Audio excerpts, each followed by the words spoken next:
Saudi ने कहा Syria की सुरक्षा बहाल करने की संभावना खत्म हो गई है।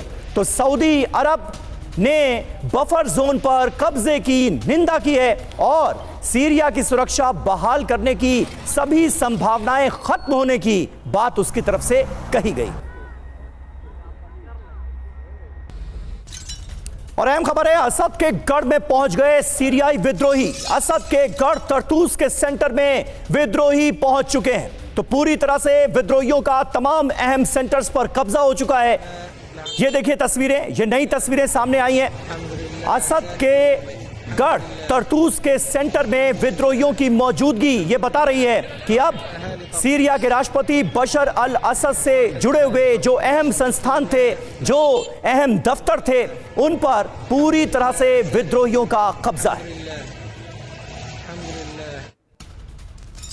हालांकि सीरिया में शांति के लिए अब एक्टिव किस तरीके से कतर ने विद्रोही एचटीएस से बात की है, इसको लेकर एक खबर सामने आ रही है।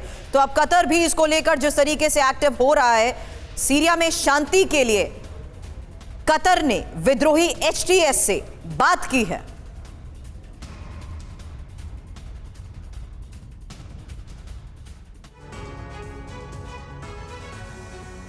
और आइए अब आपको बताते हैं कि सीरिया में तख्ता पलट के बाद जर्मनी और फ्रांस ने क्या कहा है, उनका क्या रुख है। सीरिया में जर्मनी फ्रांस क्या करेंगे, सशर्त सहयोग की बात कही गई है। सीरिया में तख्ता पलट के बाद हालात पर जर्मनी और फ्रांस की भी नजर है। सीरिया में नए नेताओं के साथ बात कर सकते हैं जर्मनी और फ्रांस। दोनों नेताओं ने सहयोग के लिए चर्चा की संभावना जताई है, दोनों देशों के नेताओं ने। हालांकि मौलिक अधिकारों और अल्पसंख्यकों की सुरक्षा के लिए सहयोग संभव बताया जा रहा है और नई सरकार के साथ मिलकर सीरिया के लिए काम करने की इच्छा भी जताई गई है। इसे किस तरीके से यहां पर समझा जाए शरदेंदु सर, क्योंकि सशर्त सहयोग जरा समझाएंगे, क्योंकि इस वक्त के हालात का मैं इसलिए भी यहां पर जिक्र कर रही हूं क्योंकि जो स्थिति अभी थोड़ी देर पहले हमने बताई कि विद्रोहियों ने किस तरीके से हथियारों पर कब्जा कर लिया है, विद्रोहियों ने किस तरीके से उन तमाम इस वक्त के हालात का फायदा उठाते हुए ही सब कुछ डिसबैलेंस कर लिया है। क्या ये वो स्टेबिलिटी ला पाएंगे इस हालात को देखते हुए? क्या इन पर भरोसा करना भी सही होगा? देखिए, सीरिया में जिस तरीके के हालात हैं, एसटीएस को अभी काफ़ी समय लगेगा पूरी सिचुएशन को स्टेबल करने में, क्योंकि वहाँ कई तरीके के वॉरिंग फैक्शन है, छोटे छोटे ग्रुप हैं जिसमें कि कुर्द है और साथ में एक जो शिया के जो मिलिशिया फोर्स वहाँ ऑपरेट करती है। वहाँ पे तमाम ऐसे मकबरे हैं जो शिया मुस्लिम के बहुत दिल के करीब है और उसकी सुरक्षा के लिए आज भी शिया की मिलिशिया फोर्स वहाँ तैनात है। क्या उसको वो यूटिलाइज करेंगे, क्या एसटीएफ उसको अपने कब्जे में लेगी, उसका क्या प्रारूप होगा, ये उनको डिसाइड करना पड़ेगा।